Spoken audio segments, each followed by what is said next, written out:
Aujourd'hui, on va parler un petit peu de la sincérité. Et quand on parle de sincérité, très souvent les gens pensent qu'on parle d'être honnête ou de toujours dire la vérité, peu importe le moment. Sauf que parfois, faut réfléchir, puis parler.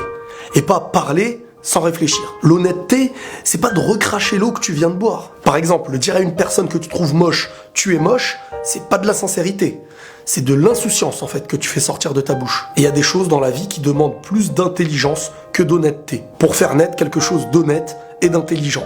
Et parfois même la patience fera naître chez la personne à qui tu voulais parler une vérité bien meilleure que celle que tu lui aurais annoncée. Bref, pour moi la sincérité c'est autre chose. C'est quelque chose qui existe dans tous les domaines, quelque chose qu'on se doit de vivre et de faire naître en nous-mêmes. Sauf qu'il y a des gens qui pensent que la sincérité en fait c'est toujours lié aux autres. Sauf que la vraie sincérité pour moi c'est quelque chose qui se travaille chez nous pour ensuite éclore peut-être chez les gens. On se doit d'être sincère avec nous-mêmes, que ce soit à la maison, au travail, avec des amis. Mais aujourd'hui on n'aime pas ce qu'on doit travailler en nous, on aime tout diriger vers les autres. Par exemple en couple, pour moi la meilleure chose qui doit exister c'est la sincérité. Un couple sincère comprend vite vers quoi il avance et avec qui il avance. Et puis j'imagine que c'est tellement meilleur d'aimer quand c'est sincère, non? Aujourd'hui, malheureusement, sur Terre, beaucoup de gens refusent d'être sincères par peur d'être faibles. Les gens refusent d'être eux-mêmes et préfèrent être les autres. Et beaucoup de gens jouent un rôle qui leur est demandé. Un rôle qui commence au départ avec une intention de se protéger, qui au final fait naître un rôle qui nous détruit. La sincérité, au fond, c'est d'être réellement soi-même, d'être naturel. Sauf que pour beaucoup de personnes, le naturel aujourd'hui, c'est un petit peu comme se sentir nu.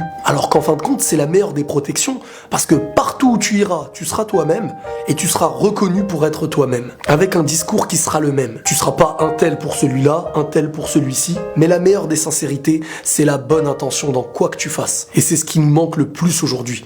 Parce que même dans quelque chose qui peut être bien, on y met une mauvaise intention. Même vers une chose qui peut rendre notre cœur propre, on le noircit. Tellement nos intentions sont mauvaises. Un exemple, le mariage c'est quelque chose de beau au départ. Et ben en fonction des intentions, il y a des personnes qui arrivent à rendre ce qui est censé être beau en quelque chose de moche. Parfois même en un cauchemar. Il y a des hommes ou des femmes qui en arrivent à se marier avec de mauvaises intentions, simplement pour des intérêts, et très souvent des intérêts personnels en plus de ça. Et une fois que ces intérêts seront venus à lui, bye bye. Et dire que cette personne n'aura pas été gênée de sourire, de mentir et de faire souffrir. Parfois pendant des années en plus. De laisser derrière peut-être des vies pleines de souffrance, de tristesse, parfois même avec des enfants. Mais ça, c'est pas trop son problème, hein. Enfin, ça le deviendra, parce qu'on fait jamais de mal sans le récolter. Faut le savoir. La sincérité, c'est quelque chose qui t'empêchera pas d'être triste, mais ça t'empêchera d'être malheureux. Autant que tu peux être fatigué de planter, mais heureux de récolter. Parfois, on se dit être dans le bien en privé, mais on défend le mal en public. Et inversement. À nous d'être sincères avec nous-mêmes et dans tous les domaines. La sincérité, je pense que c'est à peu près ça. Et la paix sur vous.